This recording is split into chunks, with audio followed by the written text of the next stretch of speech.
Blog Talk Radio.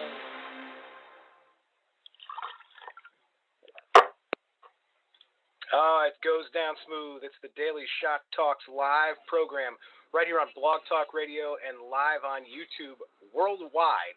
You can always find us at Daily Shot Talks on Twitter. You can go to our Facebook page. It's just facebook.com/Daily Shot Media. Give us a like over there. Twitter's the best place to interact. Hit us up at Daily Shot Talks. And if you want to call the program, we are live right now on Blog Talk Radio. 516-387-1866 is the telephone number. I'm Barry Gadbois coming to you live just around the corner from the Basketball Hall of Fame in the Pioneer Valley studio of Daily Shot Media. And I want to bring in the co-host with the most, Dan Gadbois. He's in the Capital Region studio. What's up, Dan? Cheers, buddy. How you doing, man? I'm doing all right. Cameron Robbins, our third musketeer, is on assignment today, so I'm expecting that he will pop in here at some point with something to contribute to the program, but he is not with us right now. You're stuck with just us, and we have each other. It's really kind of sweet.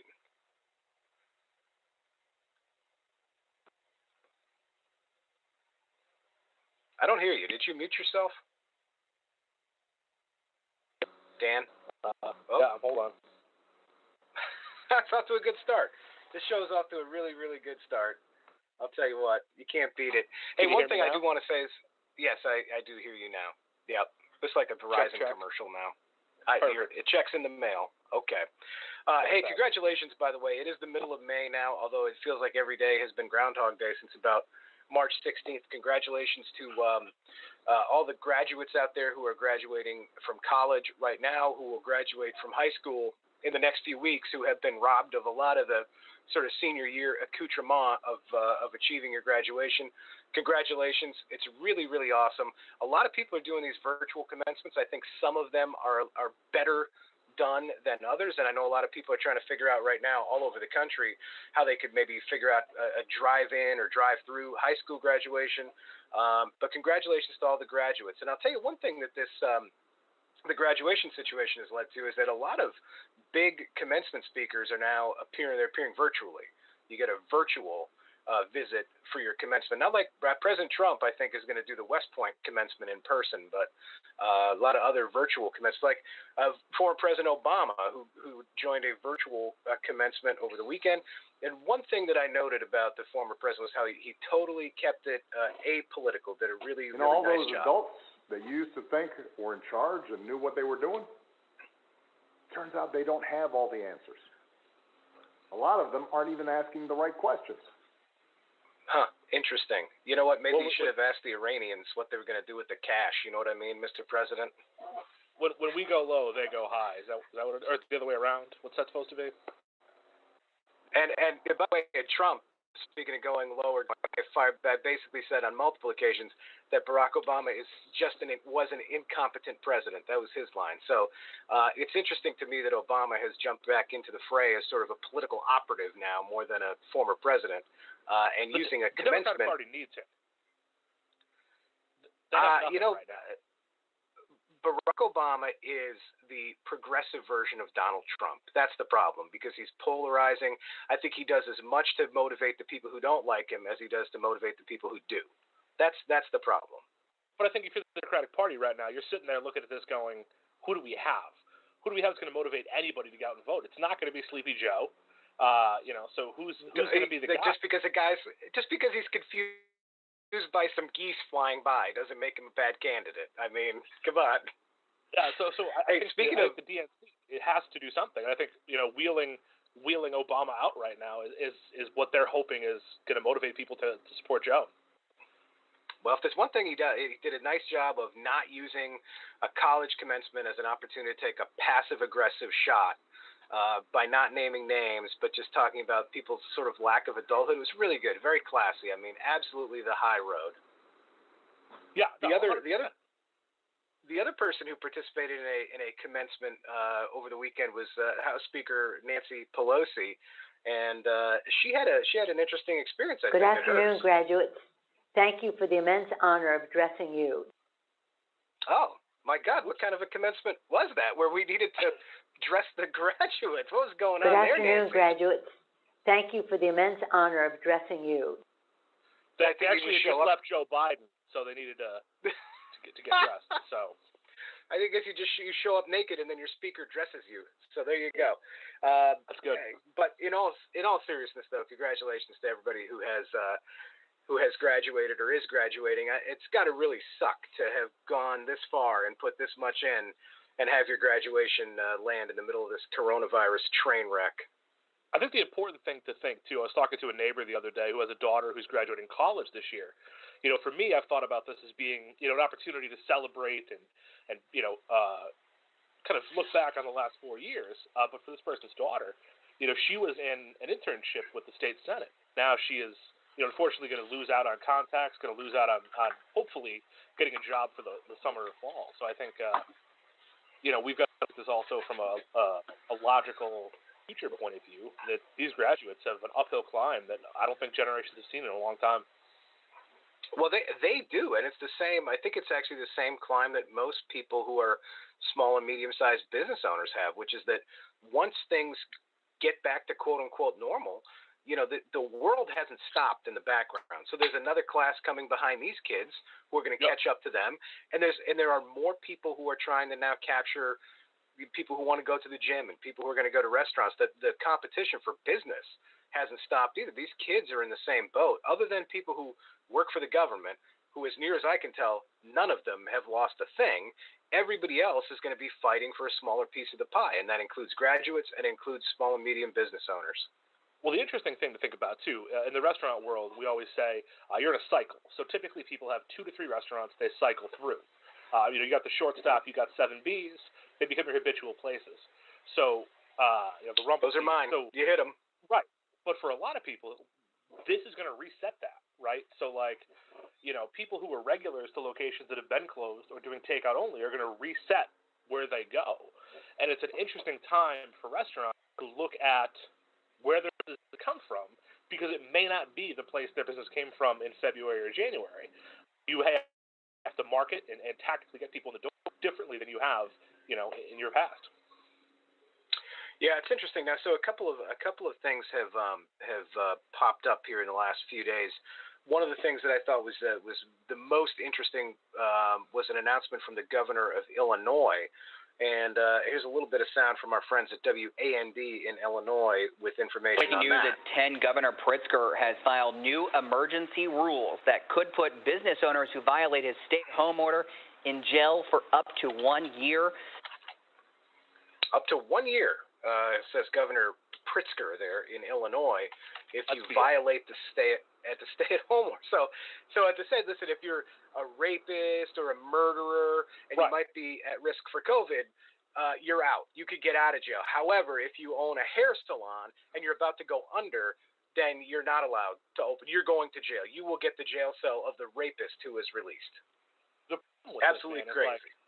Is there's logic on both sides, right? I know you and I disagree on this, but if you want me to wear a mask, fine, I'll wear a mask. If you want me to socially distant, I'll socially distant. I can do those things.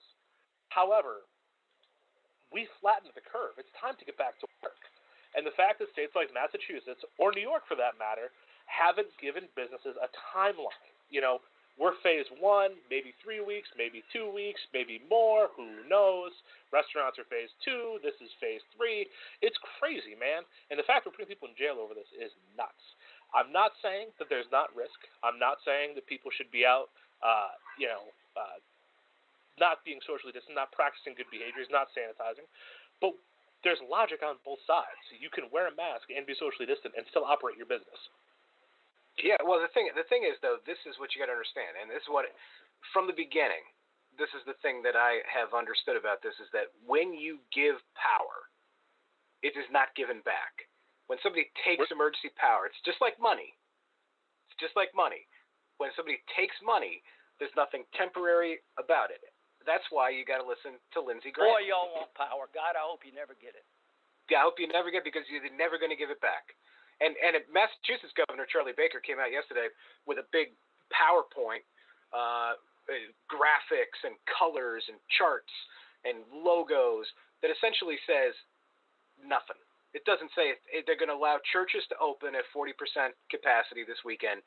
Other than that, basically nothing changes. If you're really lucky, in a couple of weeks, you're going to get a drive-through library service and you're going to get some curbside retail. Restaurants for outdoor dining, not included in phase one.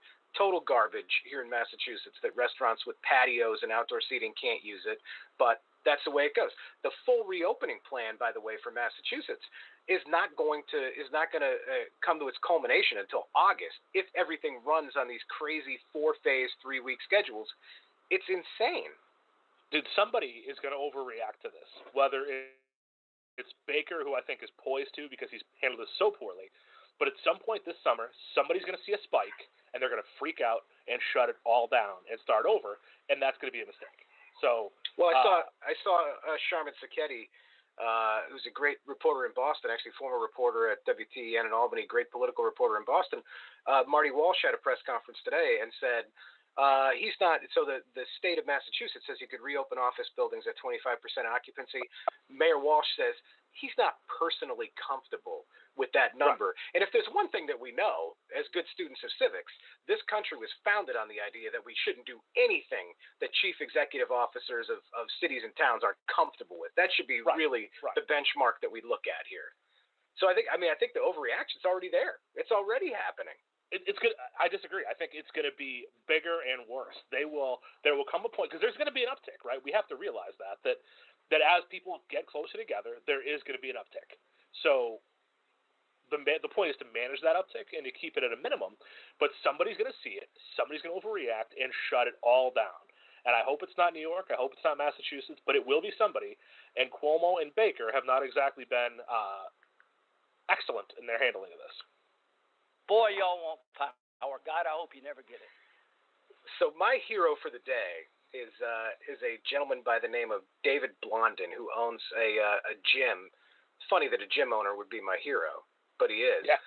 Place called Prime Fitness and Nutrition in Oxford, Massachusetts. So if you're anywhere around central Massachusetts, you should get over there. Even if you don't want to work out, you should buy a membership or buy some shakes or something from this guy, because he has essentially said that he's fed up with all these restrictions, and he's opening his doors starting this week. So quote from him here at masslive.com. He says, whether you're big or small, or whether you're a studio or wherever you are, start opening your doors. He said, we're all in this together. If Walmart, which is right down the street, can have 356 cars, then we can work out.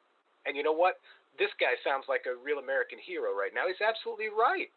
Why in the hell can't he get people into his gym and be responsible about how they distance and how they wipe down the equipment? That's the thing, man, is it's almost like the government doesn't trust you. Like, I operate a business. I know how to operate my business. I know how to manage my people. That's what business managers, business owners, business operators do. They need to be entrusted with that power. It's a right for them to do those things. And is there any question at this point that I guess there is a question, because people don't understand that for the small business owner or the medium-sized business owner, these paycheck protection loans and other alleged mechanisms that the government's put in place to help them are not going to do the trick. Paycheck protection is a loan. Unless you spend it on payroll, then it can be forgiven. But businesses don't need loans right now. They got to pay their rent. They got to keep their insurance. They got to keep the electricity on. They got to keep their property up. Those are real fixed costs that are not going away just because some dope says that the economy is on pause. They don't understand what these business owners are up against. And here's the thing, too. In New York, Cuomo has said that if you don't bring back 100% of the staff that you had with COVID, there will be repercussions in the loans. And if you, as a restaurant, again, I go back to restaurants, if you reopen at 25% or 50% capacity, you physically cannot have 100% of the staff. The math doesn't make sense. Look, I don't want people out of work either. Nobody does. But you can't expect a business to operate at 100% with only 25 or 50% of the revenue. It's impossible, especially if it's being shut down for 8 weeks, 10 weeks, 12 weeks. Who knows? 516-387-1866 is the telephone number here on the program. You can always hit us at Daily Shot Talks on Twitter. I know our friend Billy Stetson, I saw the Rumble Seat posted that they were getting their patio ready because there was some anticipation over there in Chicopee that they might be able to have outdoor seating in place with the announcement from Massachusetts governor did not happen. Also, as you mentioned, the shortstop, my friend Nabil over at the shortstop, that says that they're basically ready. They're ready to kick it off on the patio. And finally, we got some nice weather here in the Northeast. So all of these places are sitting on go and now waiting. I mean, ultimately just waiting. And I don't know how long. This is the thing. If more people took the approach that Prime Fitness in Oxford is taking, and they just opened up and flooded the channel, what's anybody going to do? There's no way to stop them all.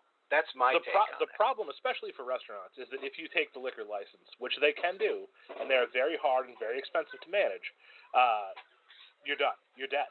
And I'm sure, I don't know the ins and outs of retail or fitness or whatever, but I'm sure there's similar recourse that local governments the have. Occupancy permit or something like that. Right. Sure. Right. And that puts out of business, right? If you lose any of that stuff, you're done. So the risk reward here needs to be that the governor needs to open the areas back up. And as far as outdoor seating, there's proof that this virus doesn't do well in sunlight, that doesn't do well in high temperatures. So why aren't we encouraging outdoor seating? Why aren't we allowing it? You know, Vegas is looking at doing outdoor gaming, which I think is a great idea. Let's do the same with dining. Why can't we sit outside 6 feet apart in the sunlight and drink a beer and eat a friggin' burger? It doesn't make sense. Coming up later in the show, we're going to talk about, by the way, a strip club that is trying to get back to normal. Not in Vegas, interestingly enough. That's coming up a little bit later on the show. And one of the things I think it's a good day to drink a Busch then, huh?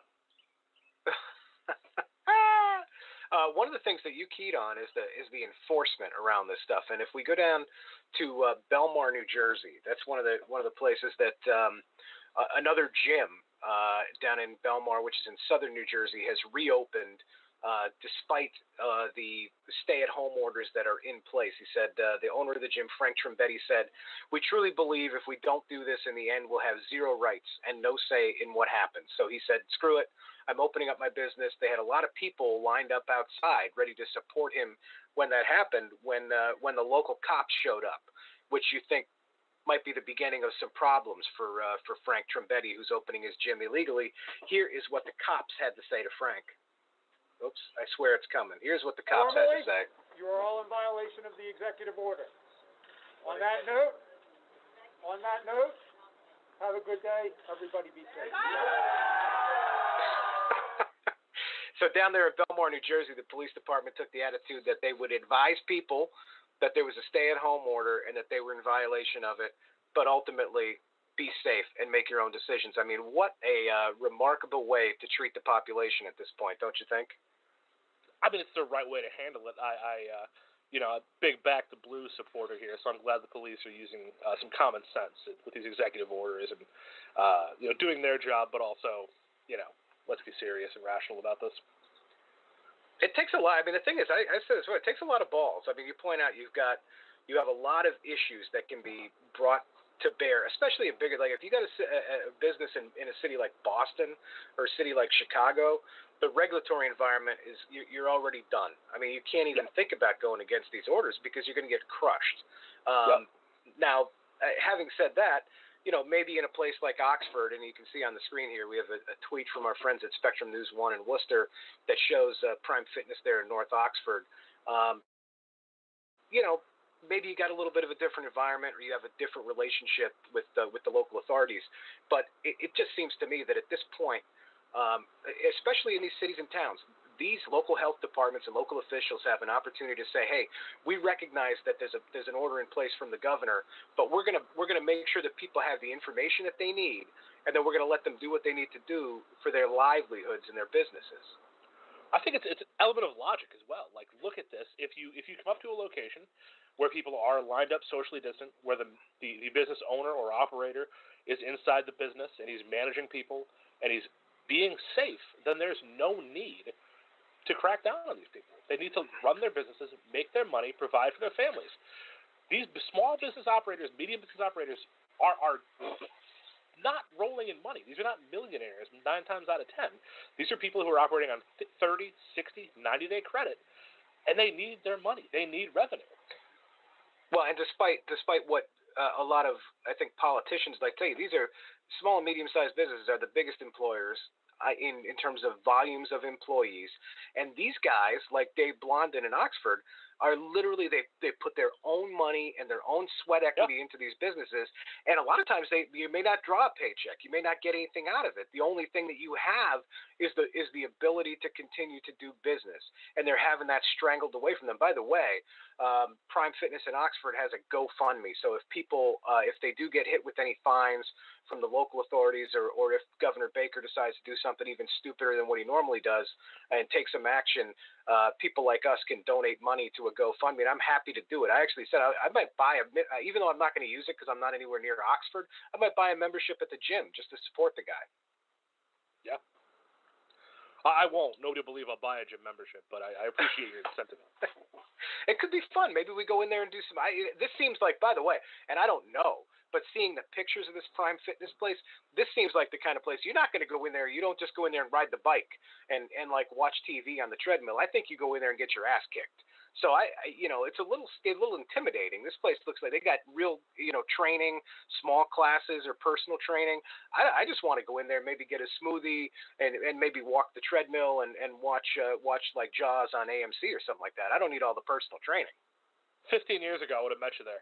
So it would have been a good decision. At Daily Shot Talks on Twitter. 516-387-1866 is the telephone number on the program. There's another coronavirus-related thing that's going on that I wanted to bring up because I not that either one of us has ever run afoul of the law and gotten any sort of traffic citations. No, but there is an interesting phenomenon that's taking place, and I saw a couple of weeks ago Massachusetts released some numbers that showed even though traffic volume is down, but like plummeted year over year, there's still a lot of people, a lot of accidents, highway fatalities were up. Maybe because people feel like the cops are busy doing other things. I suspect that they're probably not, unless they got to go shut down a gym or shut down a gathering or something like that. There's nobody on the road. There's nobody out in cities and towns. There's nothing to do. So an interesting story here. This is about a New York man. I assume it wasn't you because you're still here. Scott Croto over at Mass Live said a state police patrol caught a driver from New York going 96 miles an hour on the turnpike. By the way, this guy, who is a criminal mastermind, didn't have a license, so he shoved his ID down a storm drain because he thought it would keep Massachusetts state troopers from identifying him. Obviously, that did not work, okay? So the driver was given a citation for unlicensed driving in addition to the speeding. But the interesting thing, the takeaway from this is that patrols in Massachusetts just Friday night made 47 traffic stops, issued 44 citations. They caught two drivers, one going 101 and one going 104. And then they caught 19 of the 44 drivers going over 90 miles an hour in central Mass. I mean, that's pretty fast. That is. This is not like quick. Montana. It's not. You're not out on the plains of Montana here. This is going through like Worcester. Yeah, but the Worcester traffic has notoriously been terrible. People must be so excited that the roads are clear they just can't contain themselves. You think they're getting back some portion of their lives right now? They figure all the time they spent going 10 miles an hour. Now if they go 100, it almost balances back time out. Back in. the other interesting piece is that while tax revenue is down, speeding ticket revenue is up. I think that's an interesting phenomenon, if you will. Maybe trying to offset some losses there on the other side of things. Well, the state police, now this is what the Mass State Police said. Just about every shift is getting at least one 100-mile-an-hour plus and several in the 80s and 90s. If you're one of those dangerous drivers, rest assured, we're looking for you. Hey, if you're going 100 miles an hour, you're asking for it, right? Yeah, agreed. I mean, I once got a speeding ticket because I was going 55 miles an hour in a work zone on 128. I got a speeding ticket for going 55 in a 55 because it was a work zone. Well, people don't know, too, is 128 is all a work zone. So if you haven't been on 128, you can't really appreciate the fact that for years it's been a work zone the entire way. Well, in Massachusetts, the first work zone is in Stockbridge, And then the last work zone ends when you get your feet in the water. That's really, there's nothing other than work zones. I drove the state. I drove 90 actually last week, and the amount of construction happening tells me the tax revenue is pretty good in Massachusetts still, because there is a lot of work happening on those roadways. Yeah, the cones come out as soon as the snow shovels go away. The cones come out. That's how it works. By the way, we don't call it 90. We call it the Turnpike. Okay? So sorry, I'm a New Yorker now, so it's. Yeah, well, it's only the 90 until you're going east, right? And then it's the throughway again. Is that how it works? Yeah. Okay. And then you got the Northway. Right. That go to Saratoga. Where the Northway meets the throughway is where the throughway goes to Buffalo. 90 goes to Boston. Very confusing. Oh my God, I'm having flashbacks of my time at WTEN. It was a long time ago, but I always had so you're on 87, you're on the throughway until you get to 90, and then you're on the Northway, and then this is insane. Right. It's crazy. Right. You could understand the highway system in Los Angeles easier than you can understand the highway system, which features 2 highways in Albany. By the way, 90 goes east and west, and also north and south, which is very interesting. It's like 93 in Boston. Is that 93 or 95? 95 north is also 128 south. That's similar to 90 out here. Yeah, it doesn't. The Northeast is so totally screwed up with the highways. What's the worst speeding ticket that you ever got? In one incident, I got not wearing a seatbelt. Wearing a seatbelt, speeding, and an expired inspection sticker all in the same stop. So that wasn't necessarily the worst speeding ticket, but it was 3 infractions, which forced me to go to driver re-education. The worst speeding ticket I got was 59 and a 30. That's pretty good. That sounds expensive. Yeah. It was. The cop was very nice. He didn't have a radar gun on me, and he was guessing 59 because I was doing 75, but I appreciate it. I actually got a speeding ticket in Worcester once. I was driving to the Worcester airport with a friend of mine in like a stewardess Halloween costume because we had to go shoot a video at the airport. So she was dressed but it was July. Who was dressed like the stewardess? You or her? No, she was dressed like the stewardess. Okay. All right. I was dressed like a slob, like usual. So we're going to the airport to shoot a scene for a video. And it would get pulled over. So not only am I going like 55 and a 35, I have somebody who's a quasi-local celebrity dressed like a stewardess in the middle of the summer in my truck. It was not good.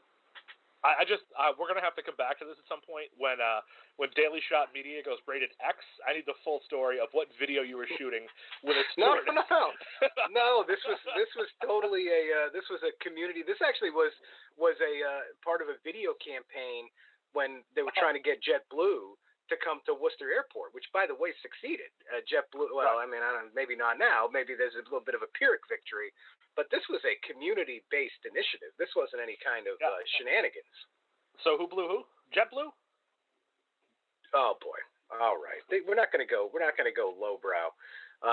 516-387-1866 is the telephone number on the program. You can also find us at Daily Shot Talks on Twitter. I want to go out to the phone lines. We got a caller on the line. We got somebody calling from the 413. So 413, welcome to Daily Shot Talks. How are you? Good afternoon, boys. How you doing? I'm doing all right. What's on your mind? This is a caller from Chicopee, Massachusetts. My name is Michael. I was just tuning in and thought I'd say good job talking about the business aspect of this coronavirus. Oh, well, that's appreciated. Yeah, no, that's appreciated. So do you have impact on the business out there in Chicopee? What's going on? Yeah, well, I own a small business. We do audio, video, and lighting for live events, and we're impacted probably. I'd say, and I know Dan, you're in the restaurant business, but I think we got hit first, and we got hard even before the restaurant hospitality industry. People can't gather, people can't have events, and we lost all of our business, just like you have, albeit a little bit earlier. And unfortunately, I think you're going to come back later, which is very unfortunate. I think you're right about bit that. The bullet first too.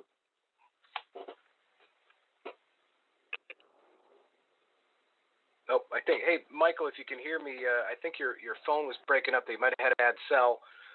Give us a buzz back because I'd love to get into that a little bit further.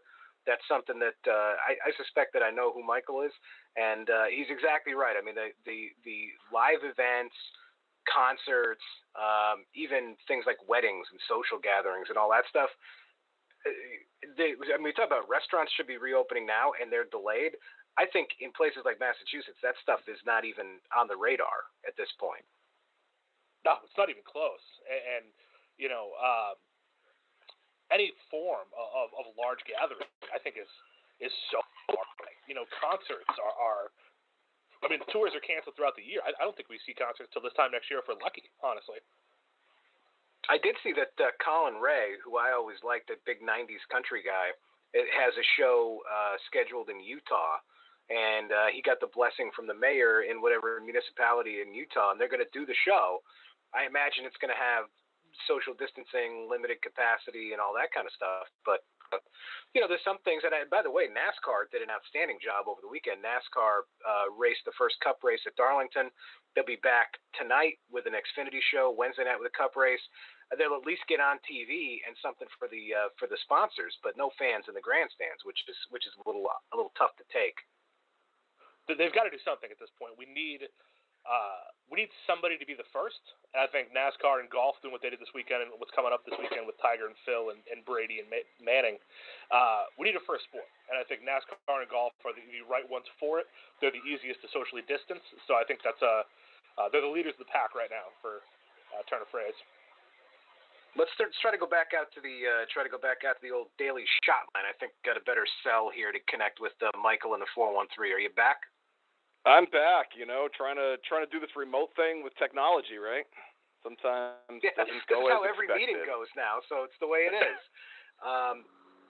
Yeah, let me ask you quick, because I know a lot of people have, I think, a lot of myopia when it comes to small businesses and what this financial challenge is like, because although the world has stopped for some people, the bills and the pressures haven't stopped for businesses. What do you think that people are going through right now?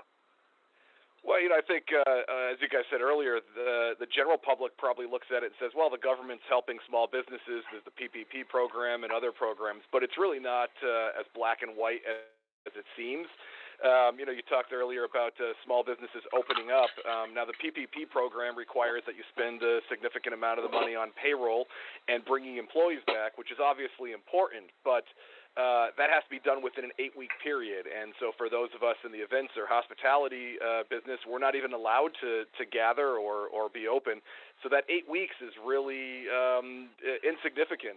We can't bring staff back and just have them sit around to do nothing. So our PPP loan, or people in our industry, hospitality and events, will not get forgiven. It'll actually turn into a loan. So we're taking sort of an advance, and that loan, by the way, has to be paid back very quickly. So that's an impact that we don't expect to have. It's a monthly expense now that's going to be significant.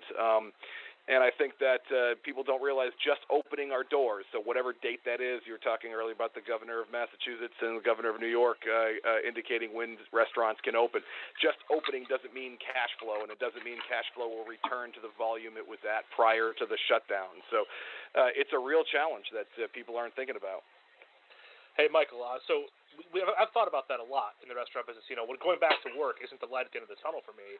6 months, 9 months, 12 months is, because then we've made it. You know, going back's not it. But you talked about the paycheck protection loans. All that becomes is another line item on your P&L next month, right? Like, what do you have to pay it back? How's the interest rates on it? Is it legitimate, or do you think people shouldn't be taking them? Well, I think that a lot of people are taking it out of desperation, Dan, because there's no place else to turn to get any money to pay the overhead. So I'll speak for my business. So we took the PPP loan, but we have not brought back any employees yet. What we're using the money for is to pay overhead. You know, Barry mentioned earlier there's rent, there's insurance.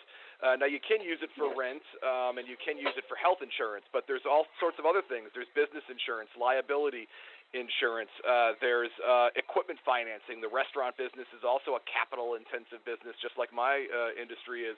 You've got to buy equipment and furniture, and you've got leases and loans and all that. You can't use the loan to pay back any of those amounts and get it forgiven. So we've got a lot of overhead, and we've got also vendors that we had balances due. You mentioned restaurants, buying things on credit, selling food and then paying, your bill monthly.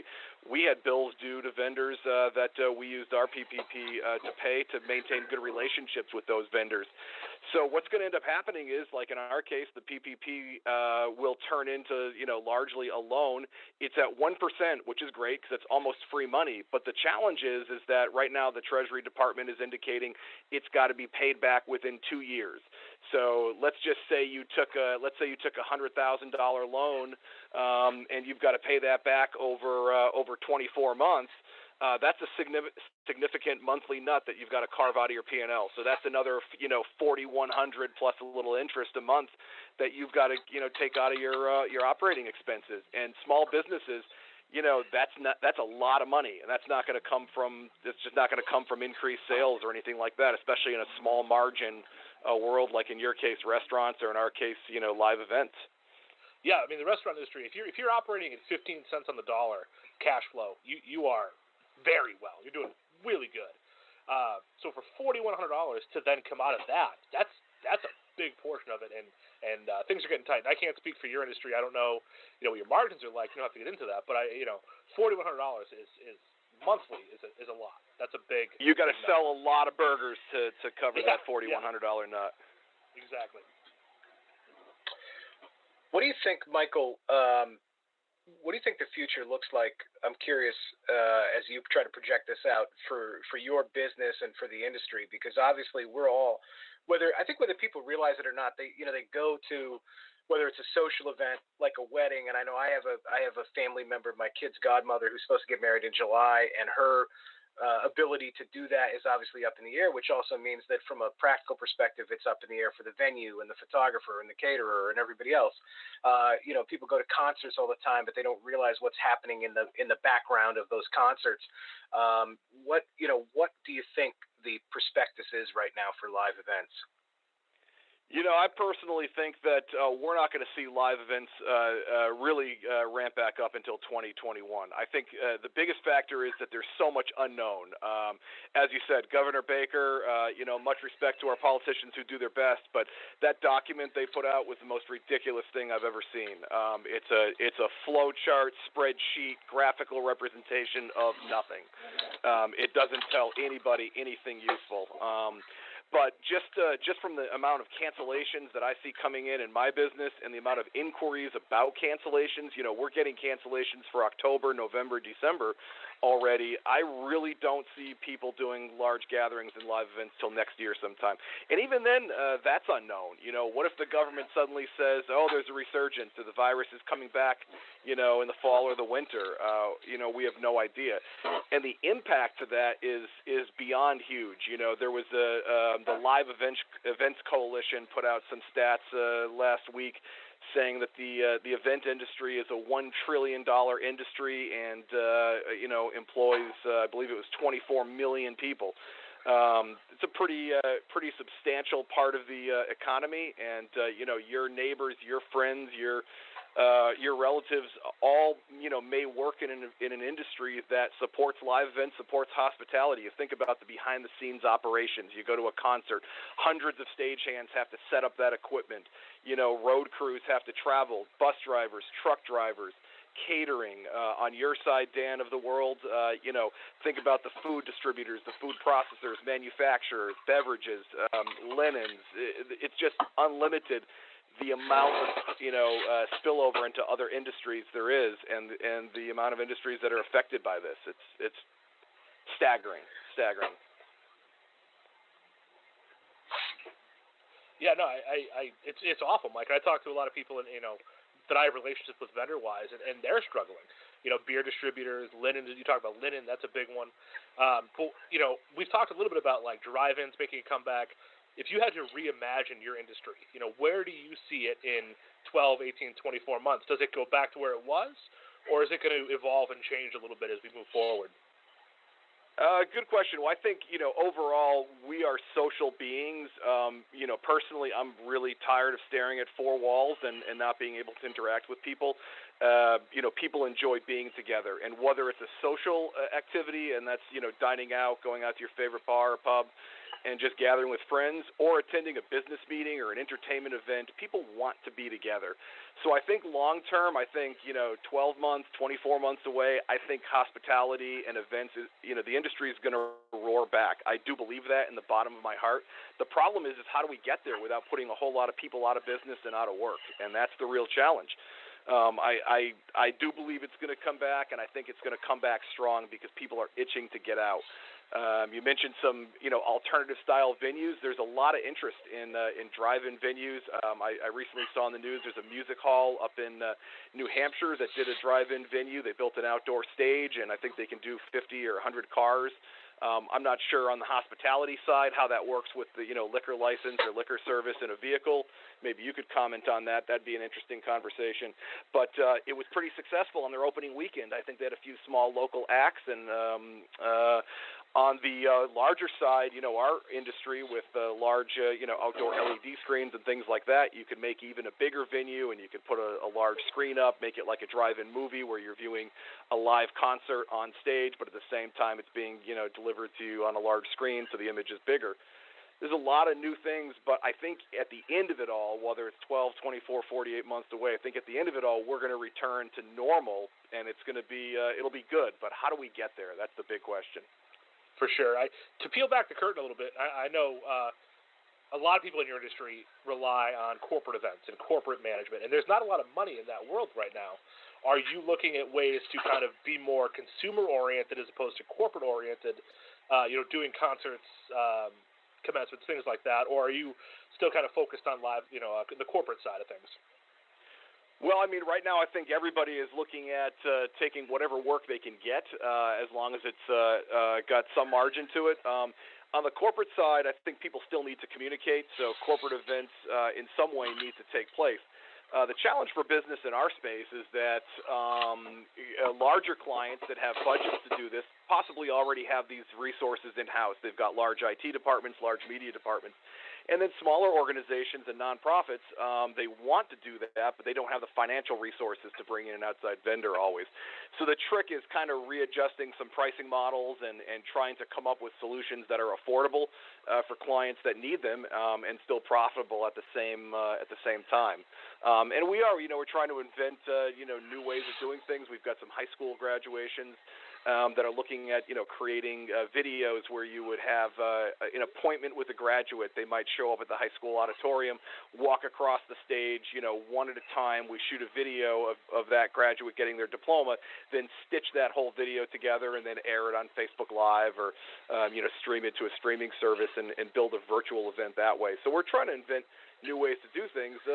But the challenge is a lot of school districts don't have money in their budget for this sort of thing. It just wasn't anticipated. But we are trying to be creative as every industry is.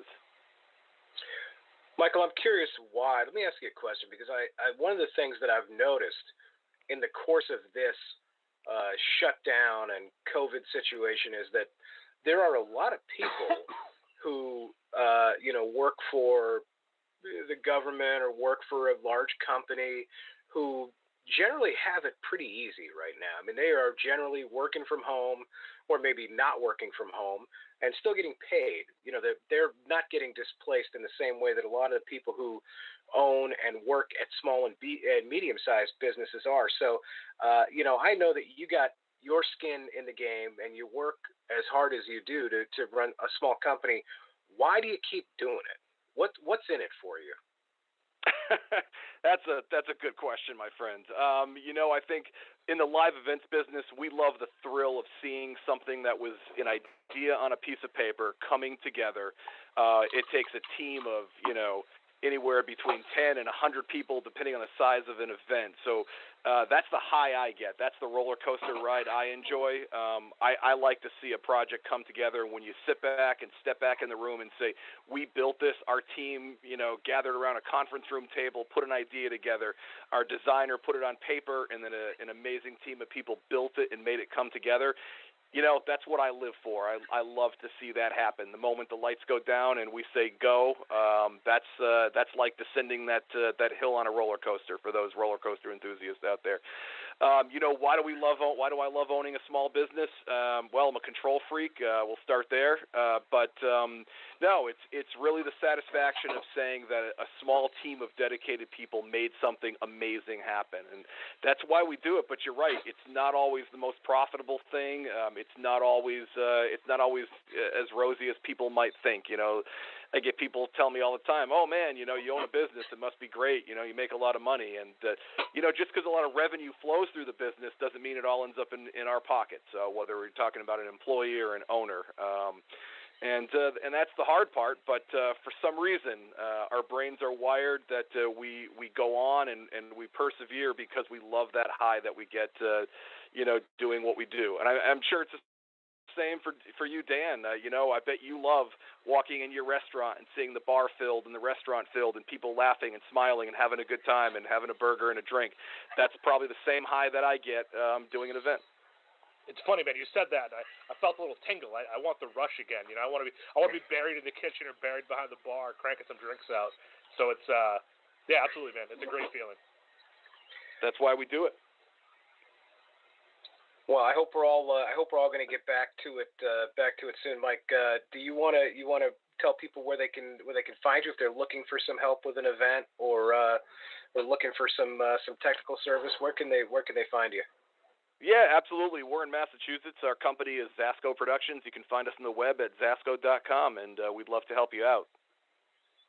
All right, man. Well, listen, I hope we get to catch up again. I'm sure I'll see you soon, but I'd love to catch up on the show, especially once we all get back to doing the things that we love, and we can talk about what a comeback all these different industries are having. That's what I'm looking forward to. Absolutely, boys. Well, thanks for having me on, and wish you guys the best, too. And, Dan, I hope that restaurant comes roaring back soon. Me too. Great talking to you. It's been a long time. All right. Take care, boys. All right. Hey, my main man, Michael, over at Zasco Productions. He is one of the hardest working dudes that I've ever met. I've known him for a long time and worked with him for a long time. And he is, to me, in a lot of ways, the epitome of the small business owner who's got, you know, absolutely has maximum exposure right now, and I think is getting the minimum amount of help from the government. You know, what the Fortune 500 companies world is like is not what your average barbershop, restaurant, bar, event company, small event venue, you name it. I mean, the list goes on of people who are absolutely wrung out right now, and somewhere they need some relief. It's, you know, it's good to talk to people like Michael because, you know, all far too often, and I'm included in this, we talk about stuff we don't know, right? We don't know. I've never run a small business. I've never run an audio video business. So to hear what he's going through and what his struggles are, you know, it's eye-opening. And I think people overall should listen more than they talk these days. And it was a good conversation. Yeah, I'm glad he jumped in. That was good stuff, and it'll be interesting to see just how many people like him are going to continue to try to muscle this out, or how many people are unfortunately going to go under. I don't know what the, you know, particularly I think restaurants, I think people who have a lot of physical exposure are at the highest risk. And I saw Vital Vegas on Twitter has been tweeting about some closures, casinos and restaurants and things in Vegas, which is a 100% tourist supported area. I think it's going to be tough times in Orlando, although Universal City Walk has reopened. And Disney Springs have reopened, and you know, I hope down in Orange County that they're going to start to get people back in. But you know, they are a sort of a macrocosm where their whole industry is relying on this network of venues and network of suppliers, and you know, I hope that we're starting to see, and I think Florida and Georgia, places where they've opened back up and things are happening. We haven't seen anything terrible. There's been no cataclysm. It's been 3 weeks since Georgia reopened. Of course, you know, it's sad to me that I don't see the New York Times, Washington Post, the NBC, DNC network. Nobody wants to talk about the success story that is Georgia. They even get one of those updates and condemn what the governor in Georgia was doing. But 3 weeks later, people are getting haircuts and eating in restaurants, and all hell hasn't broken loose. Yeah. I mean, it's 100%, man. And the problem is it doesn't fit the narrative, and everybody has to have a narrative these days. So it's positive. I hope it stays positive. I hope more states start opening up. You know, look at states like Florida, like Texas, like Georgia, have done the right thing. I hope we're not far behind them. Well, I'll tell you, the one business that I do want to talk about in terms of reopening, in terms of a very stimulating recovery that may be happening, is in the great state of Wyoming. There is I actually saw this headline as I was going through the news, and I thought that this was going to be this sounded more like a Vegas-based story to me, but it's not. It's actually a story that comes to us from the great state of Wyoming, which is a beautiful place, by the way. The headline reads, Wyoming strip club reopens with masks on, close off party. There you can see the tweet from the USA Today right there. A Wyoming judge reopened over the weekend. A Wyoming jiggle joint reopened over the weekend with a mask-on close-off party as it debuts new corona safety guidelines, according to a report. Kim Chavez is the club's owner. It's a place called The Den in Cheyenne.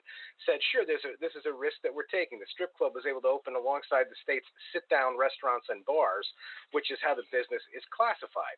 As part of the reopening, all of the strippers sport face coverings to dance, and there is ample hand sanitizer available. Cash is exchanged, which could allow for germs to spread, and dancers were touching other patrons. This is from the New York Post. I'm a little nervous because the virus is still out there. I'm glad to be able to go to work because a lot of people can't yet. Doris Craig, who's an entertainer at the club, said. Chavez has owned the bar with her husband for 15 years and says she was concerned about her employees during the shutdown. Back to the small business thing. This is the hardest part about being shut, worrying about the girls, Chavez said. It's heartbreaking because you know every girl's story.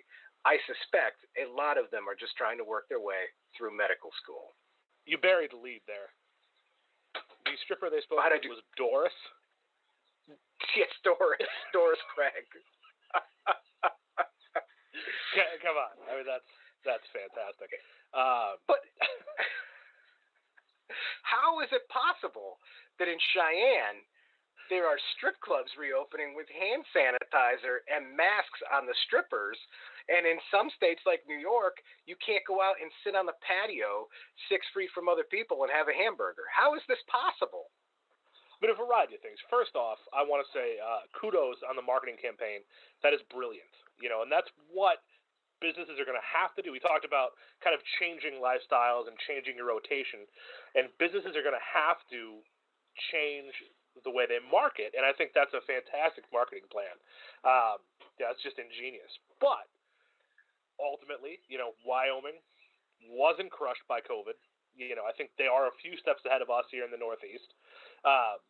So I think they should be open. They should have been open a while ago. So overall, I really think the great story here is that there's a stripper in Wyoming named Doris, and that's what I keep going back to. That's amazing.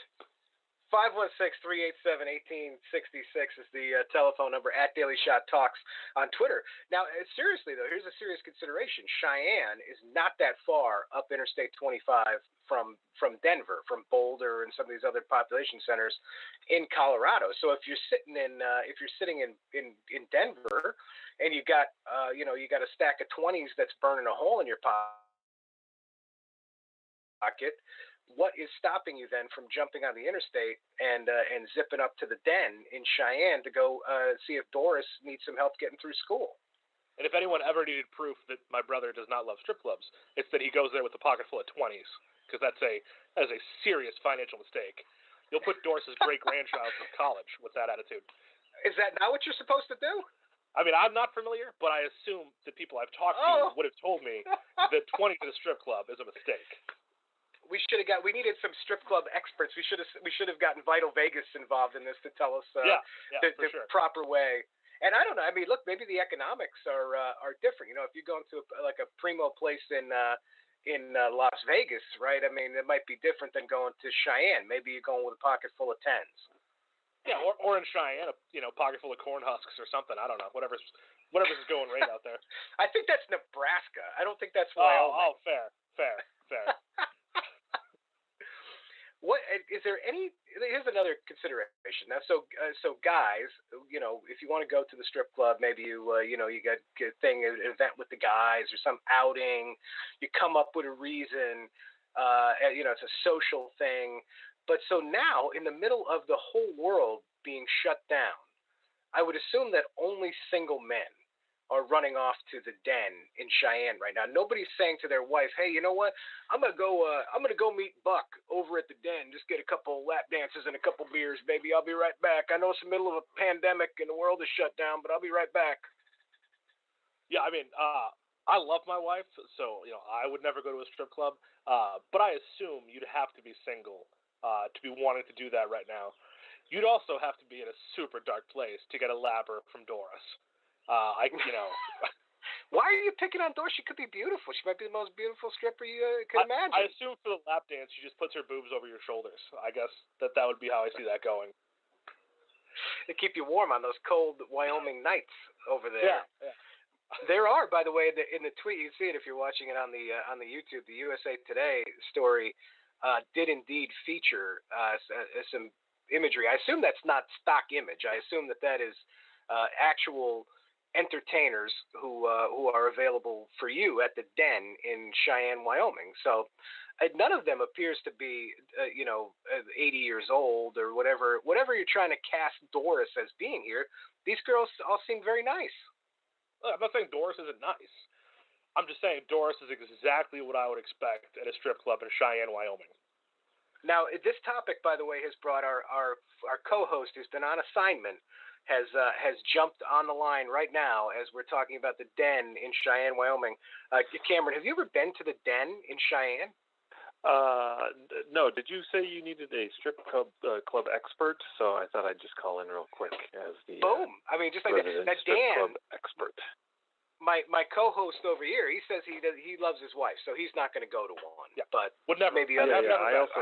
also said that when I was first married. I also said that too. But now I tell her I'm going. That's how we to know the strip Rachel club. doesn't listen to the show. I was just going to say, so I know your wife is not listening today. What are you talking about? What are you saying? No. So there's a strip club. Listen, I'm going to bring it right up to speed. Strip club, Cheyenne, yes, Wyoming. No, I heard you. The Den. Called Yes. the Den. I'm looking it up Doris right now. is a stripper. Would you think that anybody is prioritizing going to the strip club right now in the middle of all this other stuff? I think some are, but